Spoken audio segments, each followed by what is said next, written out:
haja toka. Yule, tusikialie mimi. Yule.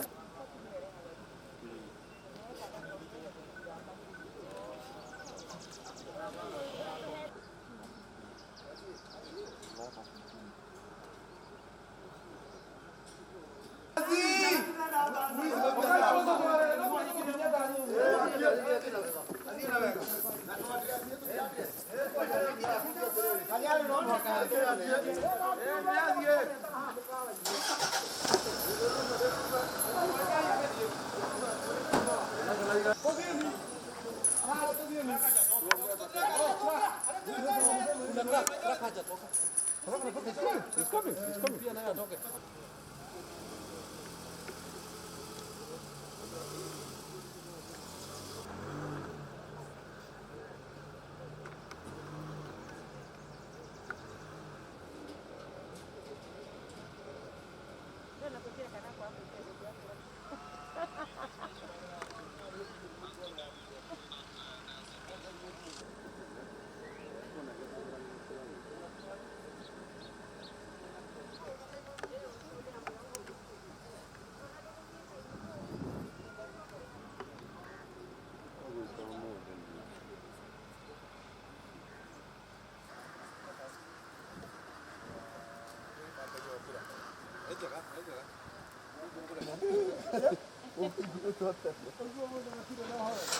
Jesus.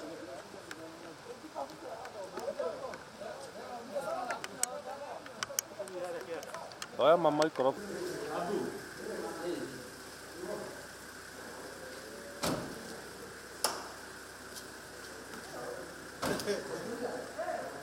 Karibuni. Karibuni.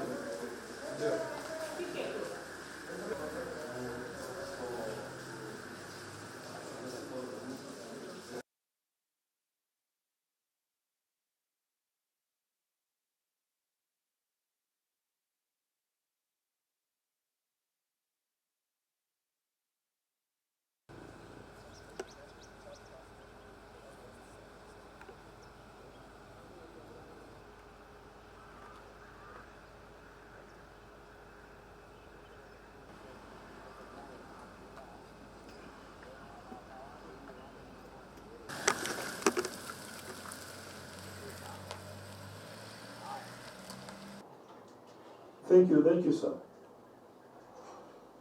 Okay, boss, thank you. Asante, nimeshukuru. Asante.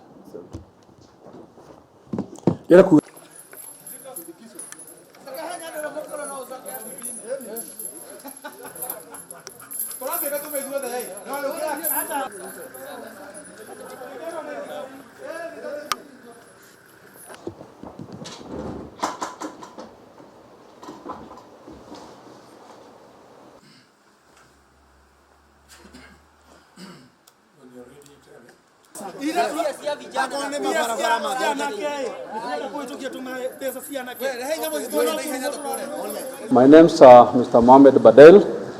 I'm the Sub-County Police Commander, Kiambu Sub-County.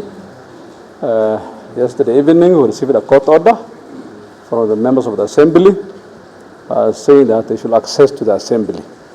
So as a police, when we get a court orders, we normally verify. We verified the court order this morning, and we have agreed they should move on. But I'm urging the members, they should maintain law and order. There should be no threats to other staff members within the Assembly. There should be no threats. They should maintain law and order. They should also not damage the Assembly and its staff. When you are given orders to resume your operation, you enjoy the full benefit of a member of our county assembly. That is to say that you attend the committee, you attend the plenary, and personally, like I said yesterday, together with my whip, that I'm also resuming my role as the majority leader of this county assembly. So I'm not privy to anyone else assuming my role. I'm the legitimate majority leader of this assembly, and I'm going to continue performing my duties until members of the county assembly, not Tuju and not Speaker Ndisho, until members of the county assembly decide otherwise, or else until 8th of August 2022. The Speaker, not once, severally actually, has been violating the rule of law.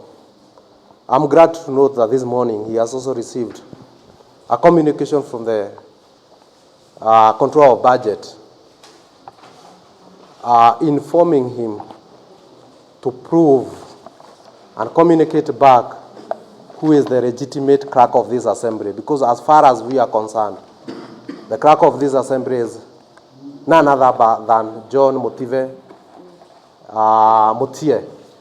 who was gazetted, who was interviewed. But also we have an imposter by the name of Simon Rogo, who has never been vetted. The County Government Act, Section 13, states very clearly that there shall be a clerk of the County Assembly who will be appointed by the board and approved by the Assembly. You know, if my memory serves me well, we have never approved a clerk of this County Assembly. And with me, I have that letter from the control of budget saying that he is not going to tolerate any communication from this imposter. So you can see that we have been raising very legitimate issues about how staff here has been intimidated. As a matter of fact, staff here are working under orders. You know, they have been unlawfully, suspended, and they have been given court orders. So the Speaker is facing more than 10 court orders by his own staff. So you can see clearly where the problem lies. If somebody can receive more than 10 court orders, is the problem. And we are going to address this problem to the logical conclusion. He has overspent his budget currently by 6 million. And he intended to do that by 20, with 20 million. But we are going to reverse that. He has planned a Christmas holiday for himself and his cronies to Dubai and also to London. But we are going to make sure that we thwart that. So I can confirm, Honorable Speaker, today, we, the members of this assembly, we can confirm Honorable Speaker should be taken to Madari Hospital and should face psychiatrist, because we can confirm maybe his mind is not going on well and he should be investigated in order for us to understand what is going on. If maybe he has a challenge, he can be taken to hospital. If he does not any challenge, he can be taken to court. So that is the views of the members, because the issues that has been happening here, we cannot even compare with any other assembly. All those issues that we are raising should be investigated. And right now, we as the members of this assembly, we are calling upon the DCI. We are calling upon the EACC to come to this assembly and try to investigate what is going on, because we have so many issues that we can raise, but we can raise today. If they are not investigated, we know we are doing nothing, and that's why we are calling upon those departments to come and do investigation. And the first office should be investigated is the board. The board should be investigated, the office of the Speaker, and also the office of the clerk. They should be investigated. Yeah.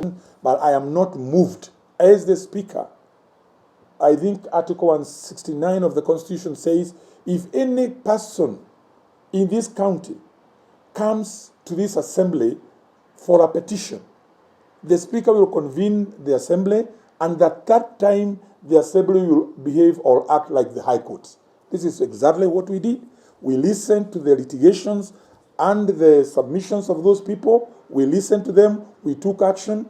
A committee was formed. It is compiling that report. We are not going to relent to discharge our duty, our oversight duty as the Assembly of Kiambu.